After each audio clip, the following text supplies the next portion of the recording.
Solutions to water consumptions or shortages of water due to other reasons and droughts. Yeah, that word is going to pop up everywhere. There's actually a class in college called Sustainable Living.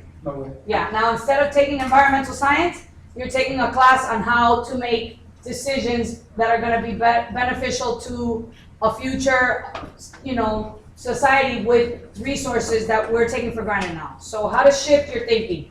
And these are just examples of ways to use water sustainably. Don't deplete the aquifers. Well, duh. Preserve. And these little things that I give you, sustainable water use charts or charts from your book that I copy and paste, try to program yourself to know at least 3 options always, because they're usually essay-style questions that you're going to need to express yourself in some way. So I always try to pick one, and remember I mentioned before, raising water prices is definitely going to be a critical component of this whole unit. Population is always the answer. However, you're not to use that as an answer for specific units, okay? Because even though it's the root cause to environmental problems, you shouldn't use it as a solution unless if it's a chapter on population. Preserve water quality. Why?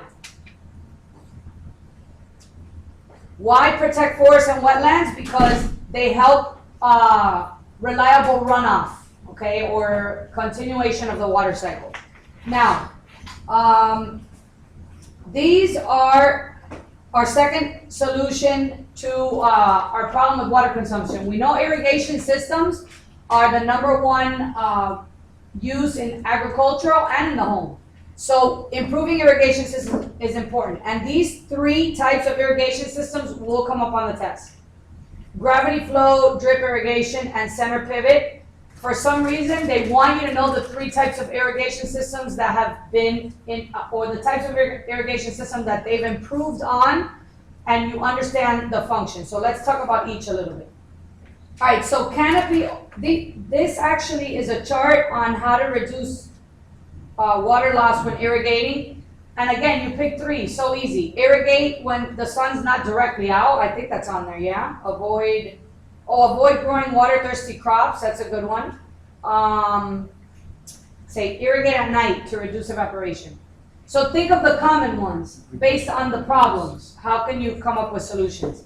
Canopy over crops. Basically, this is done to reduce evaporation.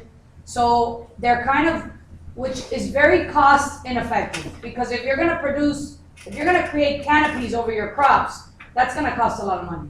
But it keeps the water loss down, or the need to use water. And if water prices go up, farmers are going to have to think of things like that in order to keep their budget. So it's an initial investment, but it reduces the intake of water. So you know how these initial investments usually have long-term effects. Reducing irrigation water use. So I guess you could read more solutions for sustainable water use. Waterless toilets. Genius idea. You're going to save a lot of money on water, and you're going to use the wastewater as fertilizer. Okay, what do we call that wastewater? Good, gray water. That's a term you have to know. Gray water is wastewater. And how many of you said you could use it for fertilizer?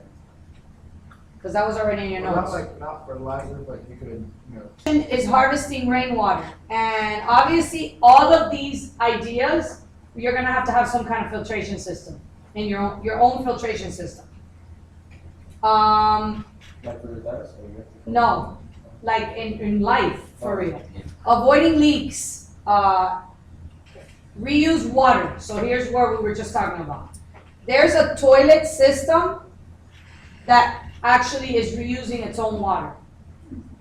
And there's a sink with the same function. So you have your own filtration system. Now, it does not give you specs on how the filtration system works. It's just the idea behind it. So you have your own filtering system, which reuses its own water. So you have like your own tank for toilet that replenishes itself and filters itself, and the same thing for the sink. I've seen a similar to that. Water.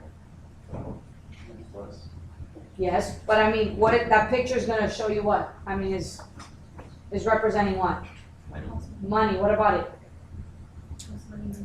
Yeah, but we're talking about operation. Sustainable, exactly. I'm back to that. I was seeing who would come up with it. It's raising prices, guys. Increase prices or offer subsidies, which I actually like better. What's a subsidy? They give you money. They give you money. So what? How would you get a subsidy and help you conserve water? If you, Is building dams. Because if they build them across a river, you actually form reservoirs, and then you can use that reservoir for irrigation systems. They help control floods. They help increase reliable runoff, and they help the flow of the river in general. So transferring water by tunnels, aqueducts, and underground pipes. Converting salt water to fresh water. How much percent of Earth is water? 70. How much is salt? 90%. Salt is everything. 97. 97%. Oceans, yeah. So this is a great idea, but it's very, very expensive. That's why you see the dollar signs there. Most of these processes cost a lot of money. I'll tell you, for a while, if you drank Dasani water, they use reverse osmosis. Coca-Cola company used reverse osmosis. Did you ever notice that water had like a little strange taste to it and then it was improved? Well, they were using this process. When